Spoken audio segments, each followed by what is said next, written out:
On a chilly October morning in Portland, Oregon, the peaceful rhythm of Cedar Grove neighborhood was shattered by the sound of sirens. Mrs. Eleanor Thompson, a beloved 78-year-old resident of 342 Maple Street, hadn't been seen for 3 days. Her newspaper lay untouched on the front porch, and her usually well-tended roses were starting to wilt under the autumn sun. It was Mrs. Thompson's neighbor, Barbara Wilson, who first noticed something was wrong. Every morning for the past 15 years, she had watched Eleanor water her prized roses at exactly 7:30 a.m. When Eleanor missed not one but 3 consecutive mornings, Barbara's concern grew into worry. After several unanswered phone calls and knocks on the door, she finally called the police. Officer James Peterson and his partner arrived at the scene at 8:15 a.m. Through the front window, they could see Eleanor's reading glasses sitting on her favorite armchair, a half-finished cup of tea on the side table. But something felt off. The back door was slightly ajar, swaying gently in the morning breeze. What they found inside would haunt them for years to come. Eleanor Thompson lay motionless on her kitchen floor, surrounded by broken glass and scattered items from her purse. The scene spoke of a struggle, a violent end to a peaceful life.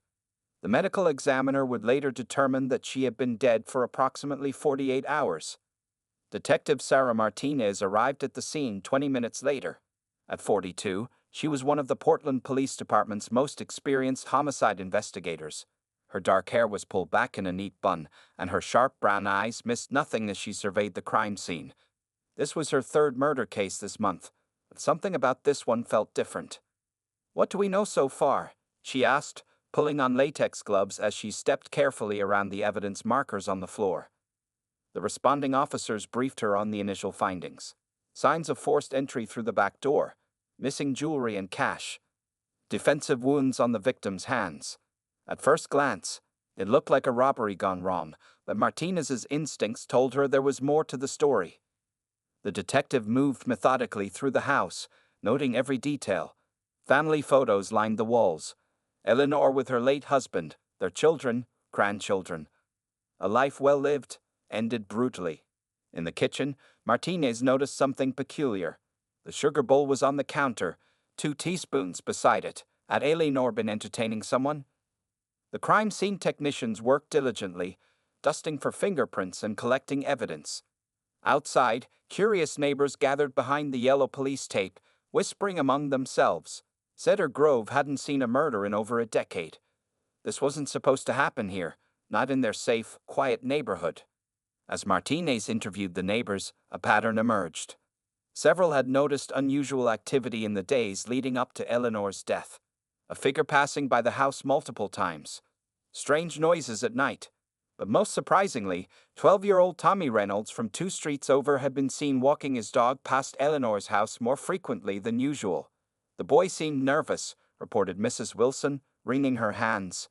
Usually so friendly, but lately he barely waved hello, just hurried past with his head down. Martinez made a note in her pad. In her 20 years of police work, she'd learned that even the smallest details could break a case wide open. She would need to talk to Tommy, but approaching a child in a murder investigation required delicacy and proper protocols. By late afternoon, the forensics team had collected all possible evidence, and Eleanor's body had been transported to the medical examiner's office. Martinez stood in the victim's living room one last time, trying to piece together the puzzle. The house felt heavy with secrets, as if the walls themselves were holding their breath. As she turned to leave, something caught her eye. A small scuff mark on the ceiling, easily missed if you weren't looking up. Martinez frowned, making another note in her pad. Every detail mattered, no matter how insignificant it might seem. Back at the precinct, Martinez began organizing the investigation. Photos were pinned to the board, witness statements were typed up, and preliminary reports were filed. But as she stared at Tommy Reynolds' name in her notes, she couldn't shake the feeling that this case was about to take an unexpected turn. What she didn't know yet was that this investigation would become one of the most memorable cases of her career, and that a 12-year-old boy would soon turn everything she thought she knew upside down. The following morning, Detective Martinez sat at her desk, reviewing the surveillance footage collected from nearby houses. Most homes in Cedar Grove had security cameras, a modern necessity that often proved invaluable in investigations. As she clicked through hours of recordings, a pattern began to emerge. The same small figure appeared multiple times, a boy with a brown backpack and a black and white border collie. He passed by Eleanor Thompson's house at least 3 times a day during the week before her death. Martinez leaned closer to her screen, zooming in on the footage.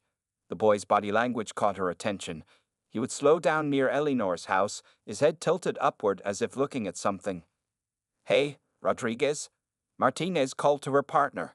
"Run a check on Tommy Reynolds. I want everything. School records, family background, the works." Within an hour, Tommy's file lay open on her desk. Age 12, straight-A student at Cedar Grove Middle School, lived with his single mother Linda Reynolds. No previous trouble with the law, active in the school science club, and volunteered at the local animal shelter. On paper, he looked like the perfect kid next door. But something wasn't adding up. The surveillance footage showed Tommy passing Eleanor's house even on weekends, when his usual route to school wouldn't take him there. More puzzling were the timestamps. Some visits occurred as late as 9 p.m., an unusual time for a 12-year-old to be walking his dog. Martinez decided it was time to bring Tommy in for questioning. She knew the delicacy required when interviewing a minor. One wrong move could traumatize the child or compromise the entire investigation. She contacted Linda Reynolds and arranged for Tommy to come to the station after school, with his mother and a child advocate present. The news spread quickly through the precinct. Fellow officers watched with curiosity as Martinez prepared the interview room. Instead of the usual stark setup, she brought in comfortable chairs and made sure the room felt less intimidating. She laid out paper and colored pencils on the table. Sometimes children found it easier to communicate through drawing. At exactly 3:30 p.m., Tommy arrived with his mother and Sarah Bennett, the assigned child advocate. Martinez observed them through the two-way mirror before entering. Tommy was small for his age, with wire-rimmed glasses and unruly brown hair. He wore a Star Wars t-shirt and clutched his backpack like a shield. His mother, a tired-looking woman in nursing scrubs, kept a protective hand on his shoulder. "Thank you for coming in today," Martinez said warmly as she entered the room. "Tommy, would you like some hot chocolate?" The boy nodded silently, his eyes darting around the room. As Martinez's assistant brought in the hot chocolate, she noticed something interesting. Tommy wasn't showing the typical nervous behavior of someone with something to hide. Instead, he seemed watchful, almost alert. The interview began with simple questions about Tommy's routine, his school, and his dog. Martinez noted how articulate he was for his age, answering questions clearly and precisely. But when she brought up Eleanor Thompson's house, a subtle change came over him. His shoulders tensed, and he gripped his backpack tighter. "We've noticed you walk past Mrs. Thompson's house quite often," Martinez said gently. "Did you know her well?" Tommy's response was measured. "Not really. She was nice, though. She gave dog treats sometimes." Dog was his border collie's actual name, he explained. Then Martinez showed him the surveillance footage. Tommy watched himself on the screen, his face unreadable. His mother gasped softly beside him, clearly surprised by how often her son had been near the crime scene.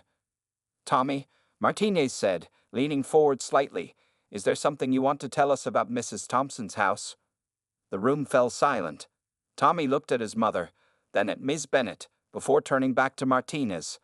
What he said next would change the entire direction of the investigation, but for now, he just sat there, a 12-year-old boy carrying what seemed to be the weight of the world on his small shoulders.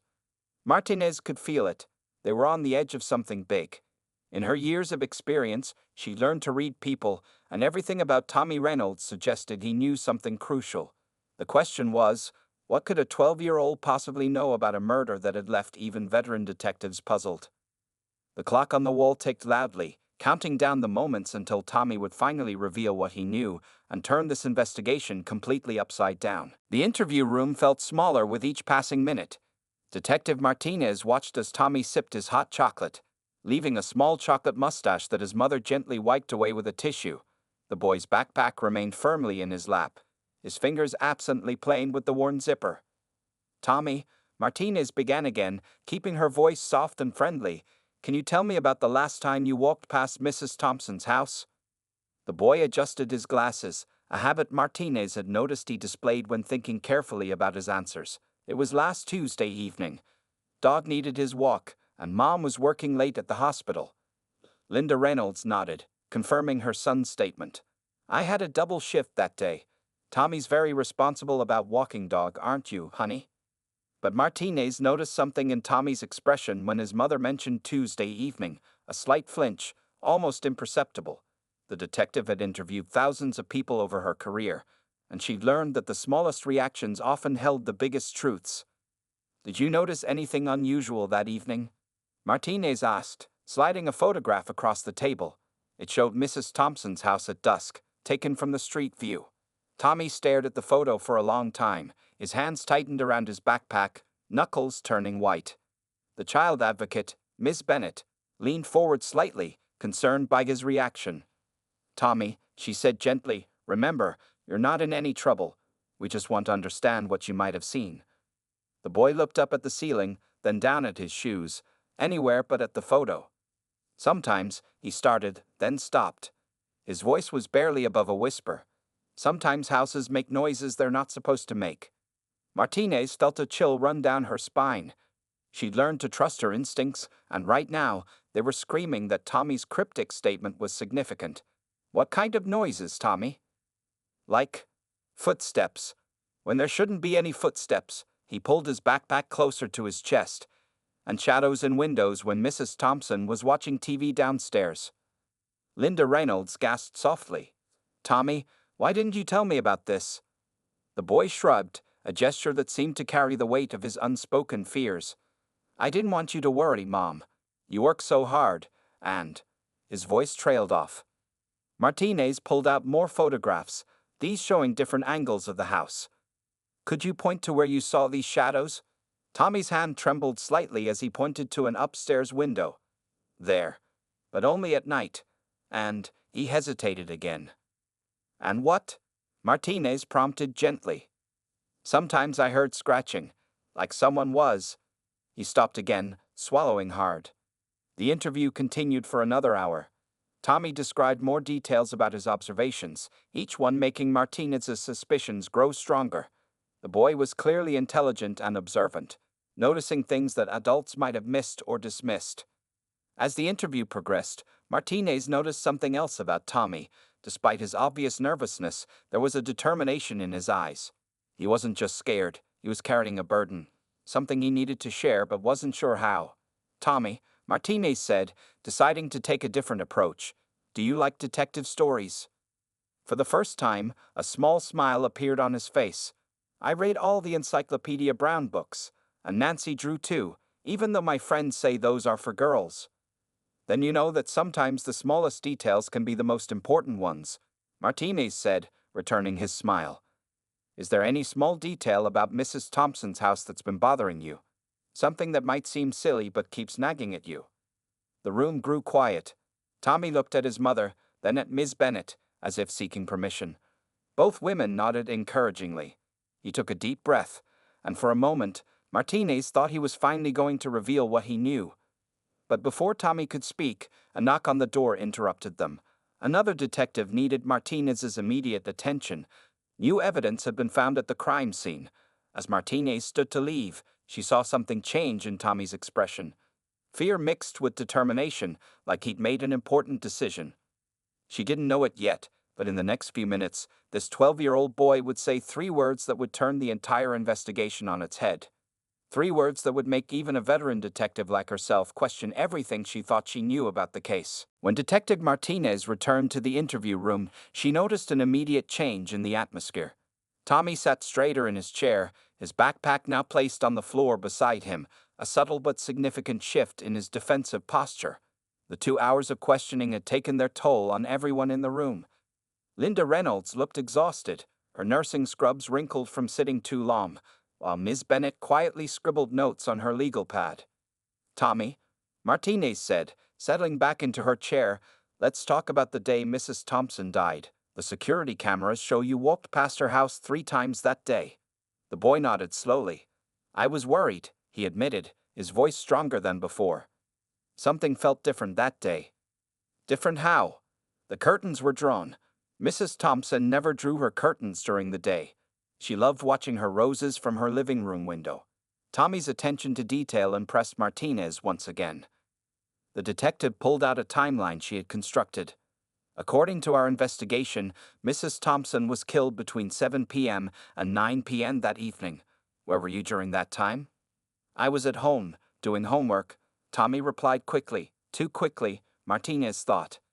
Linda Reynolds interjected. I called him from the hospital around 8:30. He was definitely home. Martinez nodded, making a note. But the security footage shows Dog walking by himself near Mrs. Thompson's house at 8:45 p.m. How do you explain that, Tommy? The boy's face paled. His mother turned to him, shocked. Tommy? I let him out, Tommy admitted, staring at his hands. He was whining at the door. I thought he needed to go, so I opened the back gate. I know I'm not supposed to, but... Why didn't you tell us this before? Martinez pressed, her voice firm but not unkind. Tommy's glasses had slid down his nose. This time he didn't adjust them. Because I went after him, he whispered. I followed Dog to Mrs. Thompson's house. The room grew very still. Linda Reynolds covered her mouth with her hand, while Ms. Bennett leaned forward, pen poised over her notepad. What did you see, Tommy? Martinez asked quietly. I saw. He paused, taking a shaky breath. I saw the back door was open, just a little bit, and I heard. His voice cracked. What did you hear? Noises, like someone moving around inside, but not like Mrs. Thompson moved. She had slow steps because of her hip. These were different, faster, and then I heard something break. Martinez felt her pulse quicken. This was the first eyewitness account they had from the night of the murder. Did you see anyone? Tommy shook his head. It was dark, but I saw a shadow move past the kitchen window.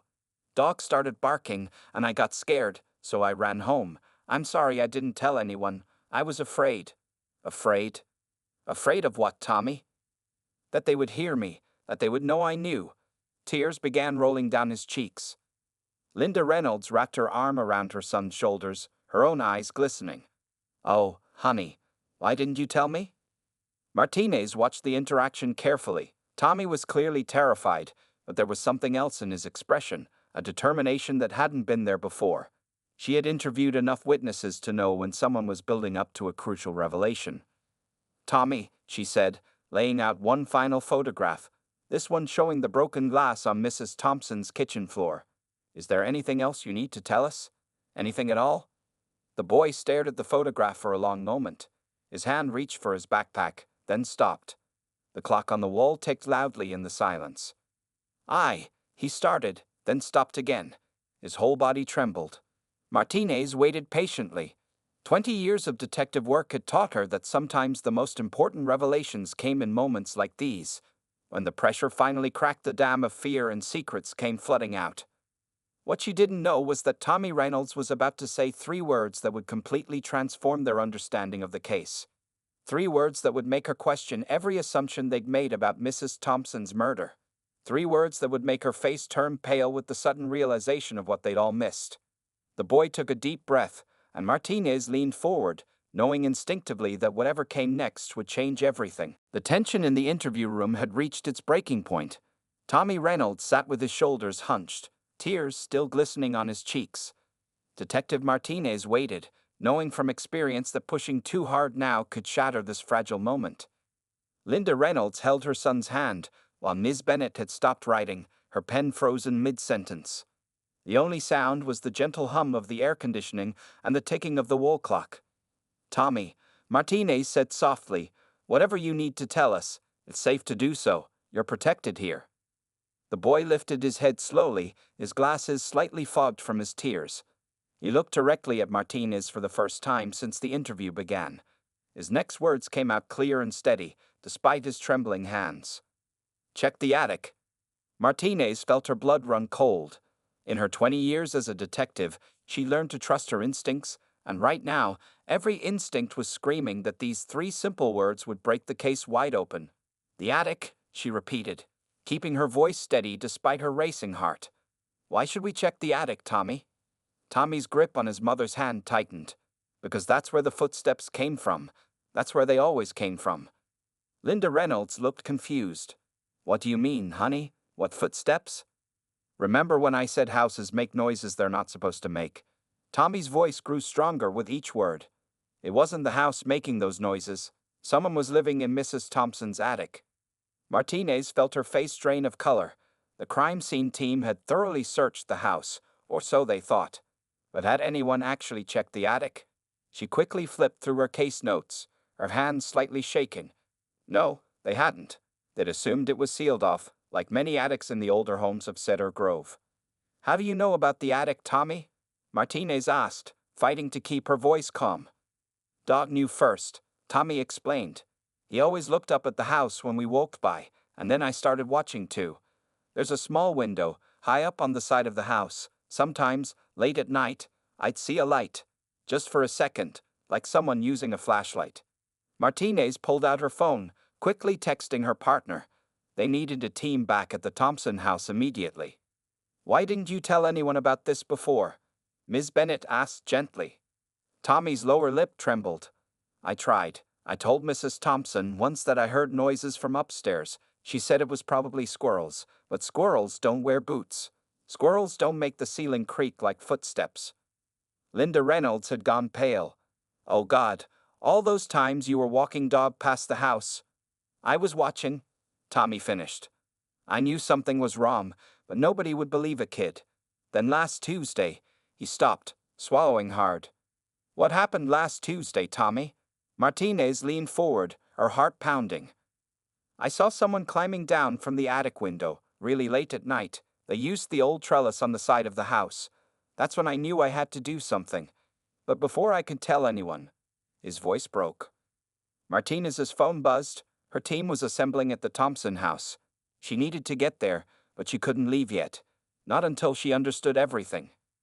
"Tommy," she said, her voice gentle but urgent, "is there anything else you need to tell me about the attic? Anything at all?"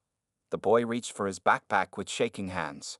From inside, he pulled out a crumpled piece of paper, a detailed drawing of Mrs. Thompson's house, with notes and times written in careful child's handwriting. He had been documenting everything he'd seen. Martinez stared at the drawing, her face now completely pale. This wasn't just a break in the case. This was a complete game-changer. A 12-year-old boy had seen what an entire police department had missed. As she stood to leave, Tommy called out one last time. "Detective Martinez?" She turned back to him. "Be careful when you check the attic," he said softly. "The person, they're still there. I saw the light last night." Martinez felt a chill run down her spine as she rushed out of the interview room. 3 words, "check the attic," were about to reveal a truth more terrifying than anyone could have imagined. Detective Martinez's car screeched to a halt outside Mrs. Thompson's house. The street was already filled with police vehicles, their red and blue lights painting the quiet neighborhood in an eerie glow. Officers were setting up a perimeter while the SWAT team prepared their equipment.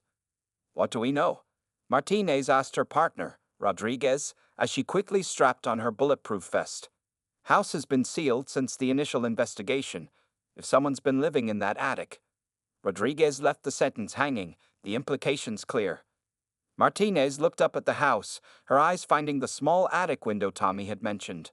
It looked innocent enough in the fading daylight, but now she noticed something the investigation had missed before: slight scuff marks on the trellis running up the side of the house. The SWAT team moved in first, their movements precise and practiced. Martinez followed close behind, her heart pounding. The house still bore the signs of their previous investigation: evidence markers, fingerprint dust, the ghostly outline where Mrs. Thompson's body had been found. At the end of the upstairs hallway, they found it, a pull-down attic ladder, carefully closed to look like part of the ceiling. One of the SWAT officers used a pole to pull it down, and the ladder descended silently, well-oiled and recently used. "Someone's been maintaining this," Martinez whispered to Rodriguez. "The hinges should be rusty in a house this old." Flashlight beams cut through the darkness as they climbed into the attic. The space was larger than expected, running the full length of the house, and what they found made Martinez's blood run cold. A makeshift living space had been created in one corner: sleeping bag, battery-powered lamp, empty food containers neatly stacked. But it was the wall that caught everyone's attention. Photos, dozens of them, showing Mrs. Thompson going about her daily routine. Some were taken through windows, others from across the street. The stalker had been watching her for weeks. "Over here," called one of the officers. Against the far wall was a duffel bag. Inside, they found Mrs. Thompson's missing jewelry, along with something else: a prison ID card belonging to Marcus Webb, released 3 months ago after serving time for burglary. Martinez's phone buzzed.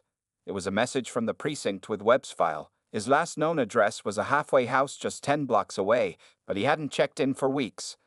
The house manager had assumed he'd skipped town. "Detective," another officer called out, shining his light on a stack of newspapers. They were all recent, with articles about Mrs. Thompson's murder circled in red. Beneath them lay a journal, its pages filled with rambling observations about the house and its owner. The final entry made Martinez's hand shake. "The kid and his dog know. They watch too much. Have to move soon." Suddenly, a noise from outside caught their attention. Through the attic window, they saw a figure moving across the neighboring roof. Webb had been watching them the whole time, waiting to make his escape. "He's on the move," Martinez shouted into a radio. "All units converge." The chase was brief but intense. Webb, desperate and cornered, tried to escape across the rooftops, but officers had already surrounded the block. Within minutes, they had him in custody. As they led him to the police car, Martinez studied the man who had hidden in plain sight for so long.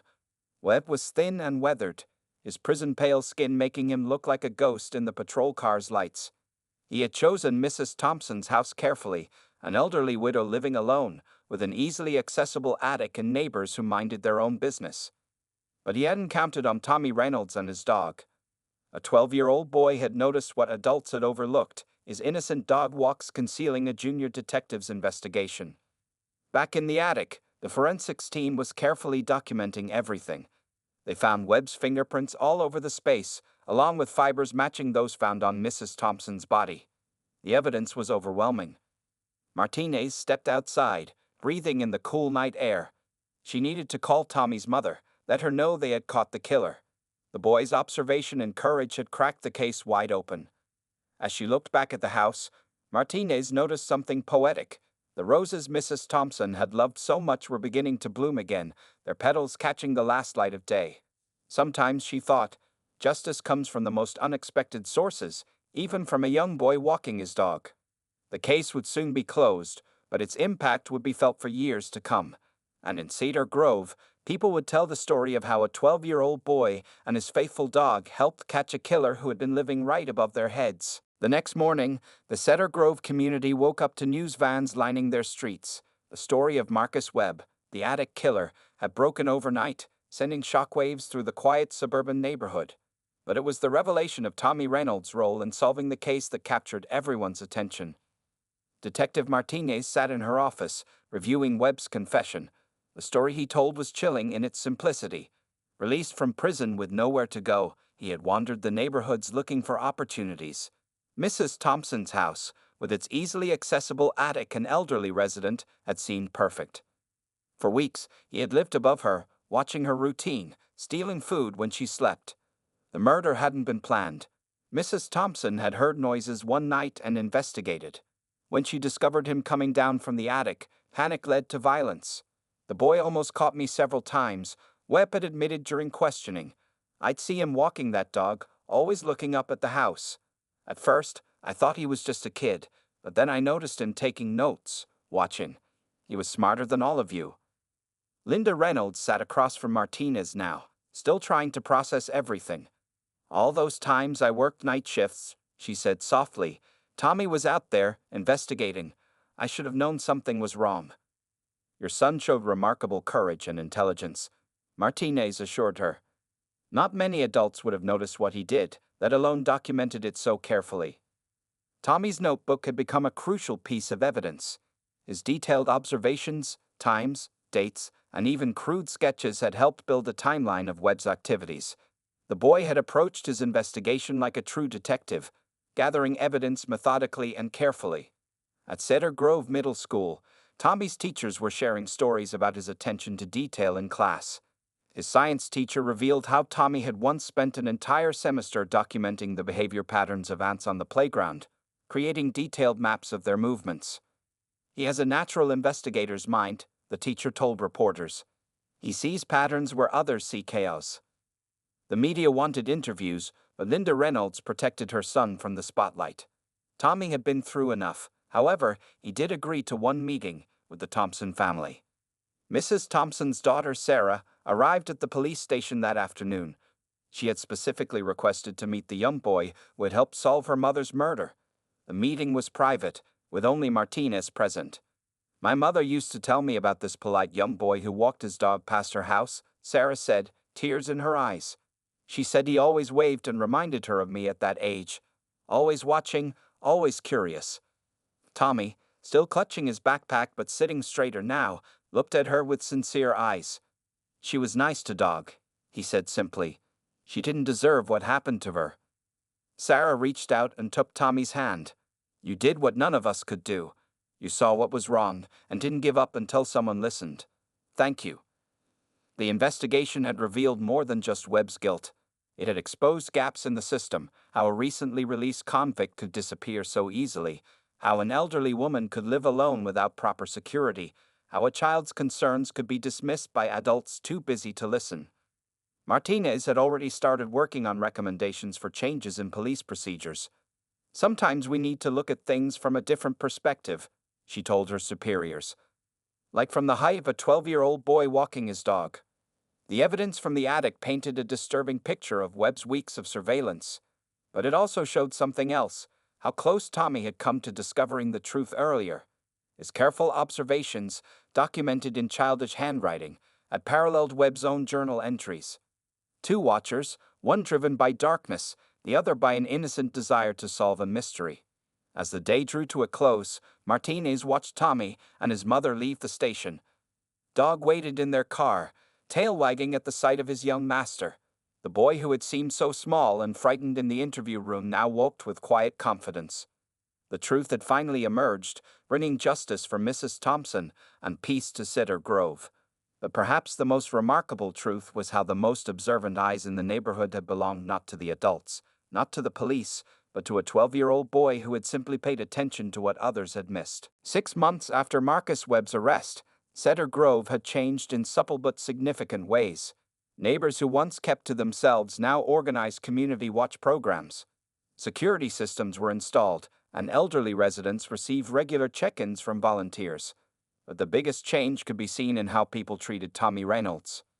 The boy who once walked quietly through the neighborhood with his dog had become something of a local hero, though he remained characteristically modest about his role in solving Mrs. Thompson's murder. His mother had helped him deal with the attention by channeling it into something positive. Detective Martinez had kept her promise to stay in touch. She now mentored Tommy through a special program she'd created for young people interested in law enforcement. Every Thursday afternoon, Tommy would sit in her office, learning about detective work and helping her think through cases from his unique perspective.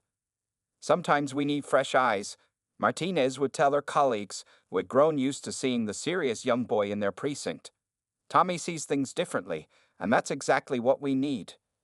The Thompson family had done something remarkable with their mother's house. Instead of selling it, they turned it into a community center for senior citizens, with special programs teaching internet safety and fraud prevention. A small garden in the back, maintained by local children including Tommy, grew Mrs. Thompson's beloved roses. "Mom would have loved this," Sarah Thompson told reporters at the center's opening.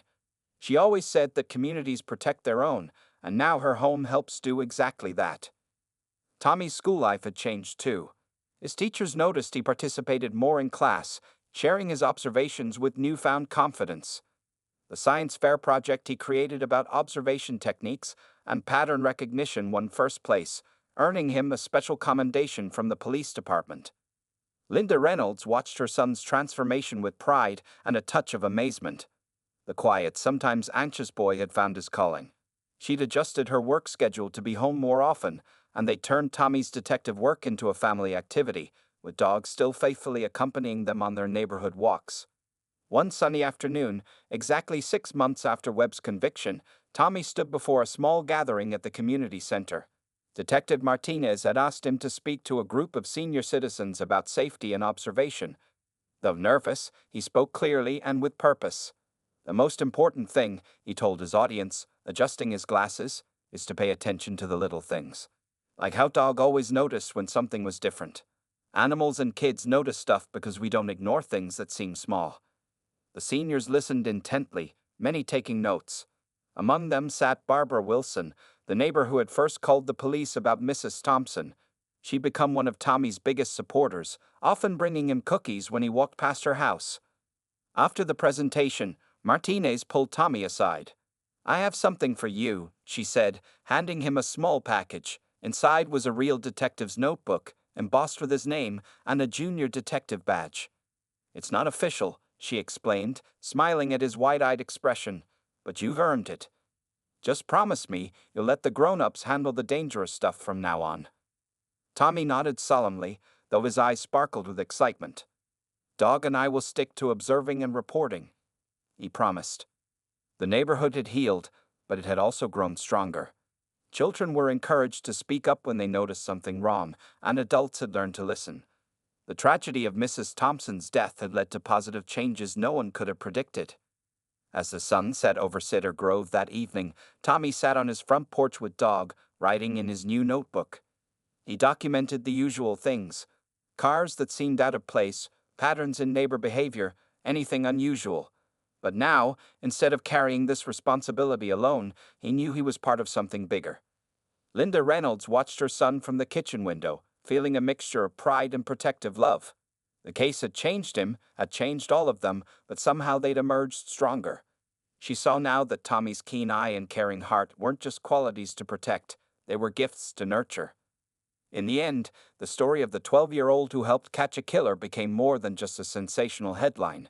It became a reminder that heroes come in all sizes, that justice can arrive from unexpected places, and that sometimes the most powerful weapon against darkness is the simple courage to pay attention and speak up.